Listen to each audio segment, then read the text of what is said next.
All right, y'all, so I'm here with, this is very special too, because my good friend, this is Jasmine Solano. What's good? Hi. It's so good to see you. Hi. On camera hug. On camera hug.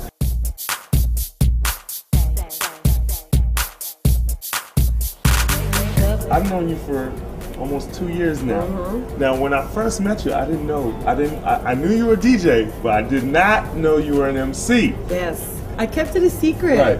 I'd been, freestyling at parties and whatnot, and I decided to finally make it official, last November and put out my first single and make it public and say, why not?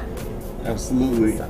I know for me personally, seeing your growth, it's been like a real good feeling for me. I can't even imagine what it's like for the person it's actually happening to. I mean, talk about everything that's just been rolling, I mean, sometimes when you make certain decisions in life and everything else falls into place afterwards at a very quick speed, and the universe just seems to have everything aligned for you.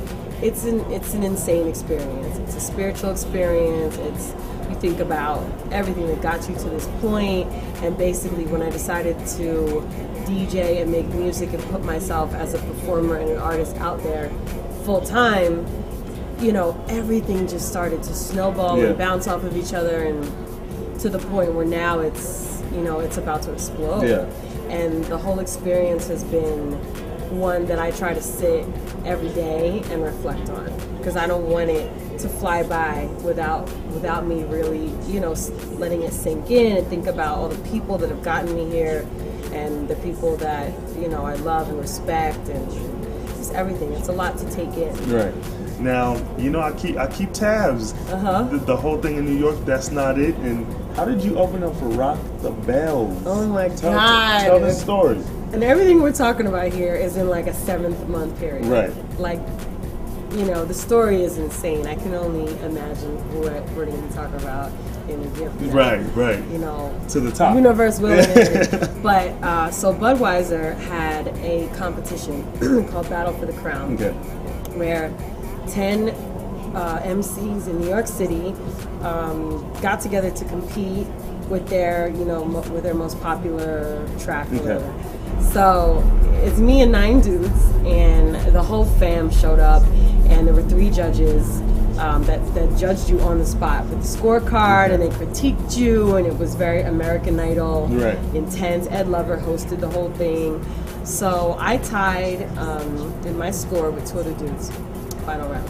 Ed Lover says, okay, we're gonna determine the winner with a freestyle round. Right. And I don't even think some of my closest friends knew that I could freestyle. Right. There's only like a couple people that really know that I really get down like that. And I mean, certain people know. Right. But I knew that in that room, being a female, they're like, this little girl, whatever, she can't freestyle, And then I went up and just I was like, I gotta come with it. Right. Like, I gotta just balls to the wall, be myself. And I did, and Ed Lover was like, it's a rap.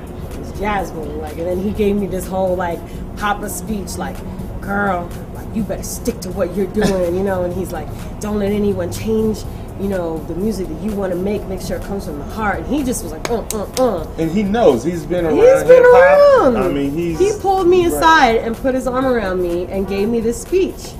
And, I've had a lot of experiences like that in the past 7 months with people who I would bow down to, just be like, girl, you got it, don't fucking move. Right. You know what I mean? And that to me just that hits me real deep, and I'm like, all right, cool, get my soldier on, all right, I'm not stopping. So anyway, I won, and the prize was to open up for Rock the Bells. And how was that? So, I show up to Rock the Bells in my vintage lion t-shirt and my shimmery pants, whatever, just feather earring, and it was crazy.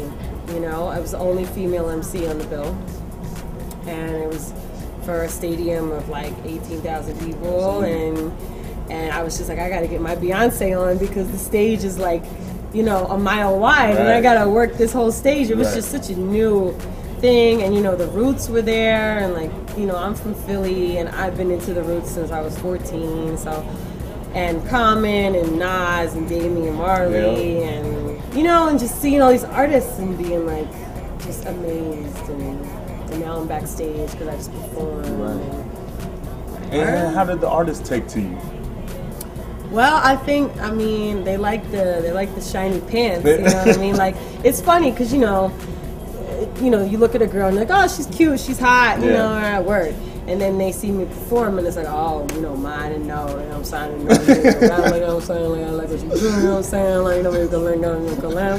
So, you know what I mean? Like, I get the respect that I'm looking for. Absolutely. So cool. Now, That's Not It was the track, you know, that won you the crown. He said he make it wetter, but I really couldn't tell you cause that's not it. Uchi Wally tricks. Let's talk about the future with that track, the video. Yeah. All right, so look out for the video for That's Not It, coming soon. Directed by Miss Vashti. Wow. I'm rocking her shirt actually right now. This is her clothing line, Violet. Yes. And Violet New York. And that's all I can say right now, but the video is going to be fun. Well, yes. And Vashti's directing it. Vashti's directing it. I mean, that's very telling. I already know it's going to be crazy. Let me get a cameo on that. Oh, I'm saying, man, I'm trying to use him for like half my videos. He's an actor on the side, man. Actor on the side. So you got the video, and I want to ask you. You had to, make that move to New York City. How do you think New York City, Brooklyn? I mean, there's a lot of creativity in Brooklyn, from what I see. I mean, how has it affected you, as a DJ, as an artist, as an MC? Everyone knew I was going straight to New York at some point. Yeah. And I took a little detour and went to school in Boston instead. But then as soon as I moved to Brooklyn, it was like I'm home. Yeah. And then I immediately just caught on to the whirlwind of everything that goes on, from the production world to the DJ scene to the nightlife to the arts. It just sucked me in, and I wanted it forever since I was mad young. Right. And so now I'm a part of the community, a part of the tastemakers, a part of the influence that goes out into the whole world. Yeah. And to actually be able to have other people know your name and listen to the music is like, I don't feel worthy. I feel, I'm just really grateful. Well, I know I see nothing but the brightest, you know what I'm saying? So that's just family talk right there. So, hey, check her out though, myspace.com/Jasmine Solano. Check out her music. She DJs. If you want to know everything, follow you on Twitter. Twitter, baby. Yeah. Twitter.com/Jasmine Solano. There it is right there. Thank you for having me. Come on now, love. Thank you. Hey, we'll see y'all real soon. Peace. With the honey, baby.